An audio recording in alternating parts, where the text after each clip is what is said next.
The moment we have all been waiting for. Nosferatu by Robert Edgars recently came out on Christmas Day 2024. I do have my coffee with me, so this is gonna be a really I don't even know where to begin with this movie. I have been anticipating this movie ever since I really heard about it. Even like pre-production where like Anya Taylor-Joy was still attached to the project, I've been thinking about this movie. You know when you hear about a movie coming out and you're just like, okay, this is gonna be it. This is gonna be my new favorite movie. I'm gonna tell everybody all the time. Oh, how pleasantly surprised, how pleasantly expected I was. Because honestly, I went into it having that mindset, you know? I went into it being like, okay, this is gonna be my new favorite movie. It's gothic, it's Victorian, it's vampires, it's spooky. It's so funny because a lot of the times when I watch a new movie, the more I think about it, the worse it gets. With Nosferatu, the more I think about it, the better it gets. Grab a coffee, grab a little snack. We're gonna be talking about Nosferatu. We're gonna be talking about my thoughts and opinions about the movie. I'm still deciding if this is gonna contain spoilers.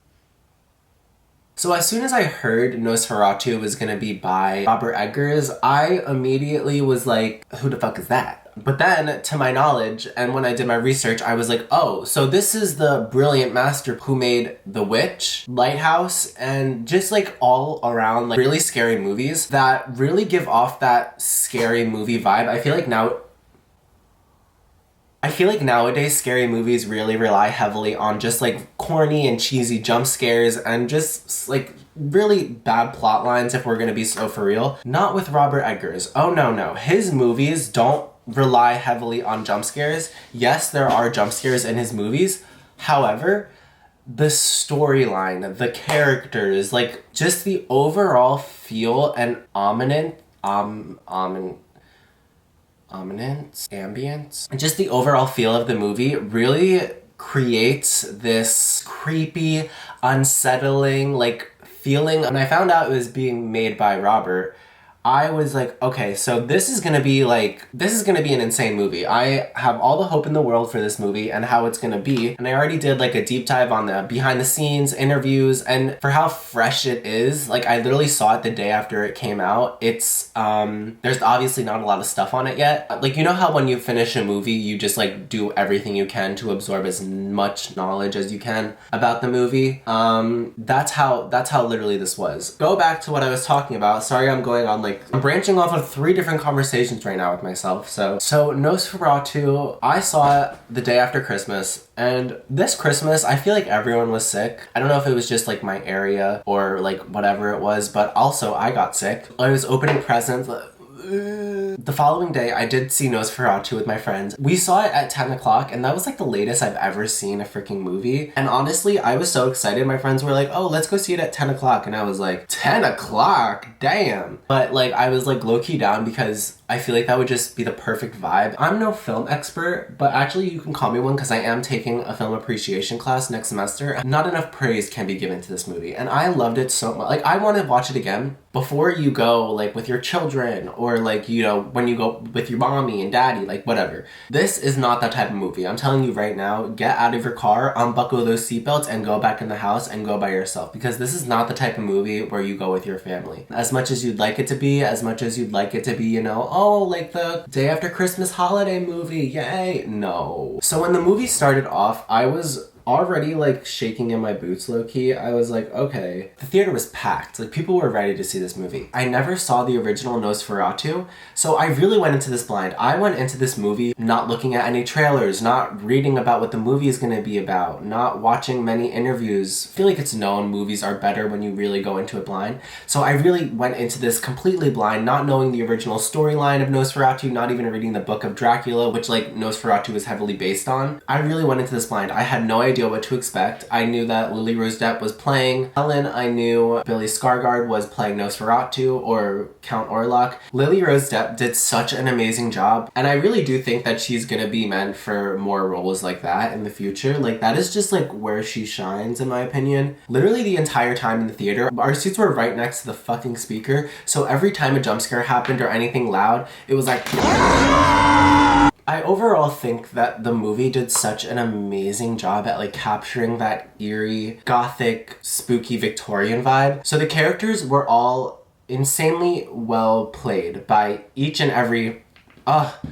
it just, when you're watching the movie, it really feels like you are there. You are fucking there and you are watching this shit in person. That's what it felt like to me, at least. Like some parts of the movie with the lit candles, like I'm pretty sure I saw somewhere that they really actually used lit candles as the only lighting source. They tried making like moonlight lighting as realistic as possible so they really wouldn't give that like fake movie moonlight display. I feel like so many times in like horror movies when it's nighttime, you're so visibly able to see a character at night when like in reality you wouldn't be able to see them that clear. And Nosferatu does such a good job at that, considering that most of the movie takes place at night. We start off with Lily Rose Depp's character Helen, and she's like a little sad. She really wants love. She wants love. She's like praying to the Lord. She's praying to God. She's praying to her guardian angel. She's like, please send someone to love. Little does she know, she's praying to Count Orlok. And you find that out real quick because he does all that. Wish be granted. Never seen a genie work out like that. Nosferatu really said, what you know about genies? Fast forward like years later, we find her like cuddling up in bed in the morning with her new hubby